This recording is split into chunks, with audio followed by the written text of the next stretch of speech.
This channel does not promote any violent, harmful, or illegal activities. All content provided by this channel is meant for an educational purpose only.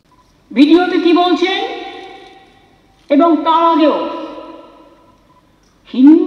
Hindu ধর্ম নিয়ে কথা বলতে গিয়েছিলেন বলে তাকে বহিষ্কার করা হয়েছে। বাবা, কবে থেকে উনি হিন্দু ধর্মের নেতা হয়ে গেলেন?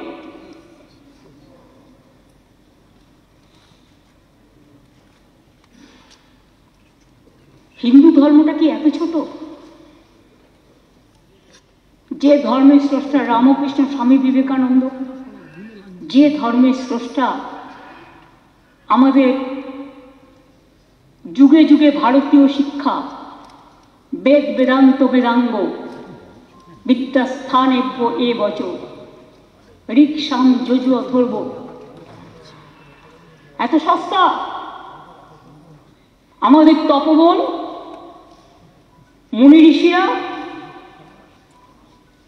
যারা সিন্নন্ত বৃষ্টি অমৃতস্য পুত্রা বলেছিলেন,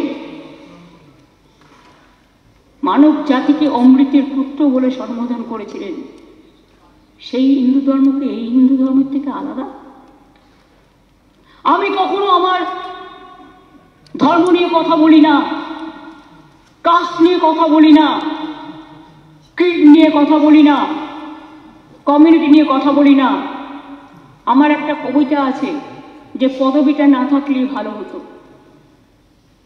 কিন্তু জেনে রাখুন, যিনি হিন্দু ধর্মের কথা বলছেন, আমিও কিন্তু ব্রাহ্মণ পরিবারের মেয়ে। আপনাকে আজকে বলছি, আমার বাবা একজন স্বাধীনতা সংগ্রামী ছিলেন, তার কাছ থেকে চণ্ডীপাঠ আমার শেখা, এবং তাকে এলাকায় সবাই পণ্ডিত বাবু বলে চিনতেন। মারা গেছেন মাত্র 40-42 বছর বয়সে, তখন আমরা খুব ছোট। তার মধ্যেই যা শিক্ষা পেয়েছিলাম সবাইকে ভালোবাসার শিক্ষা। মার কাছেও তাই। আপনারা আমাকে 50 টাকা লাগালে দিন আমার গায়ে ফোস্কা পড়বে না, কিন্তু সবার পিতামাতা তার হৃদয়ে স্থান পায় সম্মানের সাথে। আপনি কোথায় কোথায় পিতৃদেবতাকে আক্রমণ করে বলে,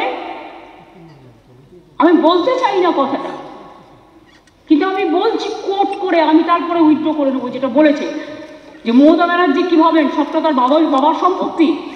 না, আই উইথড্র দ্যাট ওয়ার্ড। আপনাদের জানবার জন্য বললাম।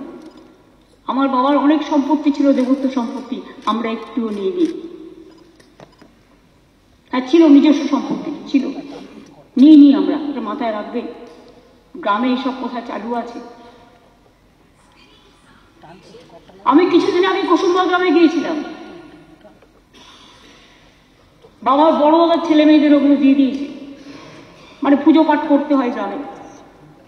আমার কাছে এসে বললো একটা সই করে দেবে। আমি বললাম কেন? বললো আমরা রামপুর, এটাই তো আশীর্দা আছে, আপনি ছিলেন তো, যে আমরা রামপুরহাটে একটা মন্দির করতে চাই। আমি একবারও জিজ্ঞেস করলাম না আমি আদৌ সই করার অধিকারী কিনা, তাও জানি না, কিন্তু ওরা যখন এসে বললো তখন আমি সঙ্গে সঙ্গে সইটা করে দিলাম। আমরা সব ভাবি না। আজকে আমি বলতে বাধ্য হচ্ছি, যারা হিন্দু ধর্ম নিয়ে আমাকে ব্যঙ্গ করছেন তাদের উত্তর দেওয়ার জন্য। আমি যে বাড়িটায় থাকি ভোরবেলা থেকে, মানে ছোটবেলা থেকে, সেই বাড়িটায় মন্দির, একটা শিব মন্দির, সেই দেওয়ালে, যেখানে আমি মাথা রেখে ঘুমাই। কাজে তোমাদের কারো কিছু করবার ক্ষমতা আমাকে নেই।